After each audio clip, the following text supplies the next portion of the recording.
Assalamualaikum warahmatullahi wabarakatuh. Pada kesempatan kali ini, izinkan saya mempresentasikan hasil pengerjaan makalah kelompok kami tentang Islam di Filipina. Sebagai gambaran umum, teman-teman, Filipina itu adalah sebuah negara kepulauan yang terletak di Asia Tenggara, terdiri lebih dari 7.000 pulau dengan ibu kotanya yaitu Manila. Filipina sendiri juga memiliki populasi lebih dari 110 juta orang. Filipina kaya akan keragaman budaya yang dipengaruhi oleh sejarah kolonial Spanyol dan Amerika. Bahasa resmi negara ini adalah Tagalog dan Inggris. Namun, banyak bahasa daerah juga yang digunakan. Sejarah Islam di Filipina dimulai pada abad ke-14 ketika para pedagang muslim dari Arab dan Indonesia memperkenalkan agama ini ke wilayah tersebut, terutama di Mindanao dan Pulau Sulu. Pada abad ke-15 dan ke-16, kerajaan Islam seperti Kerajaan Sulu dan Maguindanao muncul sebagai pusat perdagangan dan kebudayaan Islam. Namun, ketika Spanyol mulai menjajah Filipina pada tahun 1565, mereka berusaha menyebarkan agama Katolik dan menguasai wilayah Muslim. Hal ini memicu konflik berkepanjangan yang dikenal sebagai Perang Moro.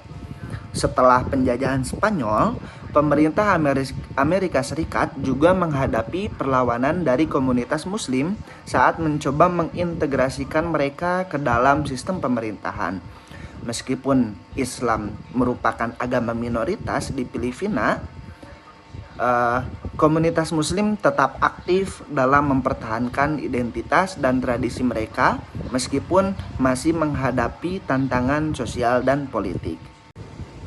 Meskipun menghadapi berbagai tantangan, masyarakat Muslim di Filipina tetap mempertahankan identitas dan budaya mereka dengan upaya untuk menciptakan atau mencapai otonomi dan perdamaian di wilayah mereka, seperti yang terlihat dalam pembentukan Bangsa Moro Autonomous Region in Muslim Mindanao.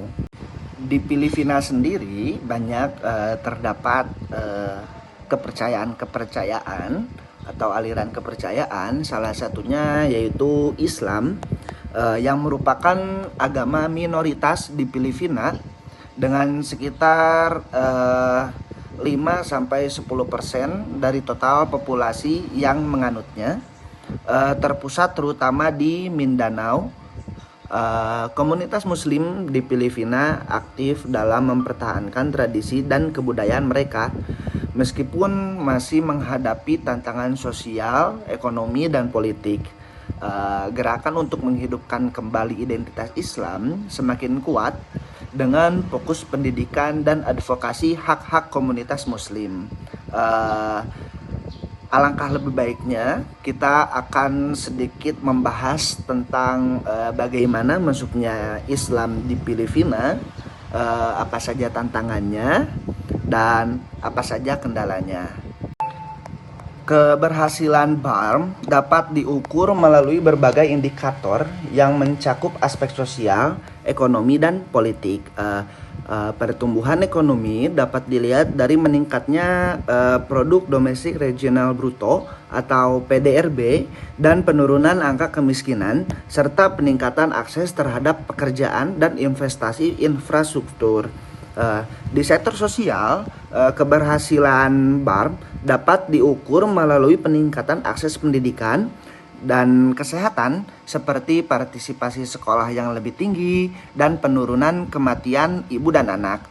Dalam konteks politik, stabilitas dan keamanan di wilayah BARM serta partisipasi aktif masyarakat dalam proses politik mencerminkan kemajuan dalam menciptakan pemerintahan yang inklusif. Selain itu, pelestarian budaya dan identitas lokal serta pengelolaan sumber daya alam yang berkelanjutan juga menjadi indikator penting. Dengan menggunakan kombinasi indikator ini, keberhasilan BARM dapat dievaluasi secara komprehensif, memberikan gambaran yang lebih jelas tentang kemajuan yang telah dicapai dan tantangan yang masih harus dihadapi. Yang telah disinggung tadi adanya Perang Moro, yaitu serangkaian konflik bersenjata yang terjadi antara pemerintah kolonial, terutama Spanyol dan kemudian Amerika Serikat, dengan kelompok Muslim di Filipina, terutama di Mindanao dan Kepulauan Sulu. Dimulai sejak abad ke-16 ketika Spanyol berusaha menaklukkan wilayah Muslim dan menyebarkan agama Katolik. Konflik ini berlangsung lebih dari 300 tahun dengan pejuang Moro menggunakan taktik gerilya untuk melawan penjajahan. Setelah Spanyol menyerahkan Filipina kepada Amerika Serikat pada tahun 1898, pertempuran terus berlanjut, termasuk pertempuran besar seperti pertempuran Bud, Dajo, dan Bud Bagsak. Perang ini mengakibatkan banyak kehilangan nyawa dan merusak infrastruktur, serta menciptakan kondisi marginalisasi bagi komunitas Muslim yang masih terasa hingga saat ini. Implementasi bangsa Moro, Autonomous Region in Muslim Mindanao, menghadapi beberapa kendala utama yang perlu diatasi untuk mencapai tujuan otonomi dan perdamaian. Yang pertama, tingkat kemiskinan yang tinggi dan akses terbatas terhadap pelayanan dasar seperti pendidikan dan kesehatan menghambat pembangunan ekonomi di wilayah Mindanao. Selain itu, ketidakamanan yang disebabkan oleh kelompok bersenjata, termasuk ekstremis, menciptakan ketakutan di kalangan warga dan menghalangi investasi. Keterbatasan sumber daya manusia dan finansial juga menjadi tantangan dalam pengelolaan pemerintahan otonom. Persaingan politik antara kelompok-kelompok Muslim seperti MILF dan MNLF, serta kurangnya partisipasi aktif masyarakat dalam pengambilan keputusan dapat mempersulit kolaborasi dalam pembangunan. Selain itu, proses penyerahan kekuasaan dari pemerintah pusat ke BARM membutuhkan koordinasi yang baik untuk mencegah penundaan dalam implementasi kebijakan ini. Mengatasi kendala-kendala ini memerlukan kerjasama yang baik dan erat antara pemerintah BARM dan pemerintah pusat dan masyarakat sipil, dengan harapan BARM dapat menjadi contoh keberhasilan dalam menciptakan stabilitas dan kesejahteraan di wilayah Mindanao. Pembentukan bangsa Moro Autonomous Region in Muslim Mindanao atau yang disingkat dengan BARM merupakan langkah penting dalam upaya mencapai otonomi dan perdamaian bagi komunitas Muslim di Filipina, khususnya di Mindanao. Proses ini dimulai dengan penandatanganan perjanjian konferensif tentang bangsa Moro atau yang disingkat dengan CAB antara pemerintah Filipina dan Moro Islamic Liberation Front atau yang disingkat MILF pada tahun 2014, yang bertujuan untuk memberikan otonomi yang lebih besar setelah serangkaian konflik bersenjata yang panjang. Pada tahun 2018, Kongres Filipina mengesahkan Undang-Undang Republik Nomor 11054 yang menetapkan BARM sebagai pengganti Autonomous Region in Muslim Mindanao. Dengan struktur pemerintahan yang terdiri dari Majelis Bangsa Moro dan seorang Chief Minister, BARM diberikan kekuasaan legislatif, eksekutif, dan yudikatif yang lebih besar, termasuk dalam pengelolaan sumber daya alam dan pendidikan. Meskipun memberikan harapan baru, tantangan dan implementasinya seperti kemiskinan dan ketidakamanan masih harus dihadapi. Dengan keterlibatan masyarakat sipil dan kelompok komunitas, diharapkan BARM dapat menciptakan stabilitas dan meningkatkan kesejahteraan masyarakat di wilayah tersebut, sekaligus meraih perdamaian yang berkelanjutan. Mungkin dicukupkan sekian presentasi via video kelompok kami. Saya izin untuk menyimpulkan sejarah Islam di Filipina dimulai pada abad ke-13-14 ketika pedagang Muslim dari Arab dan Indonesia mulai berdagang di wilayah tersebut. Mereka membawa agama Islam yang kemudian diterima oleh beberapa suku di Mindanao dan Sulu. Pada abad ke-15, Sultanate of Sulu dan Sultanate of Maguendo didirikan, menandai pembentukan negara-negara Islam yang berpengaruh di Filipina.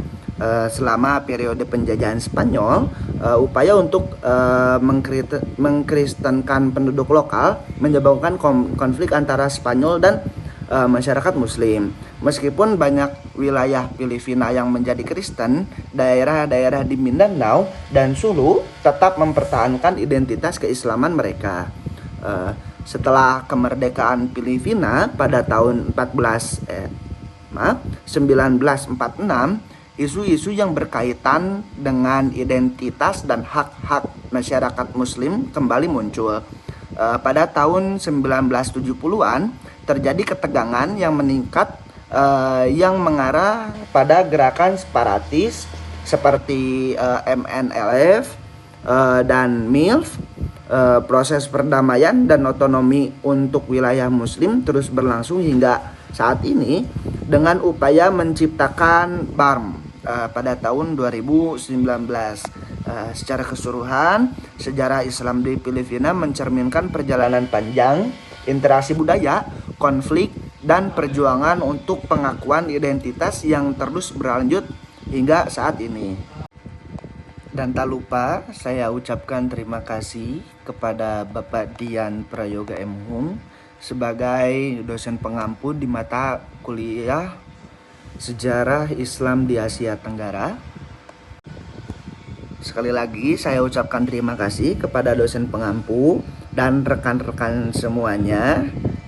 Diharapkan dalam penugasan kali ini saya mendapatkan insight baru dan masukan yang lebih baik untuk kesempurnaan tugas presentasi via video ini. Terakhir, tentunya di sini saya tidak sendiri. Saya Muhammad Izhanil Moir sebagai presenter dalam kelompok ini, dan juga ada rekan saya Naufal Hiban sebagai penulis skrip tentang video ini. Izinkan saya menutup presentasi makalah ini dengan mengucapkan alhamdulillah bersama-sama, bareng-bareng yuk, alhamdulillahirabbil alamin. Syukron. Assalamualaikum warahmatullahi wabarakatuh.